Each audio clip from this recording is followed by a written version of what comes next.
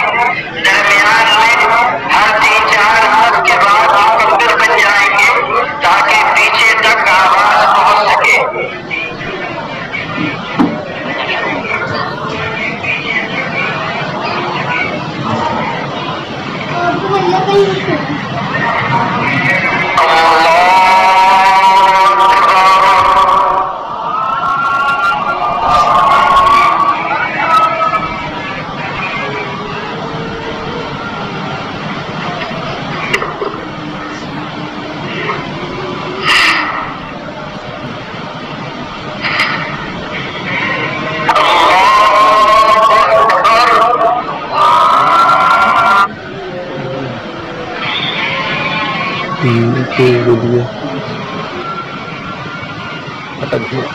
वहाँ से काम बढ़ा दिया।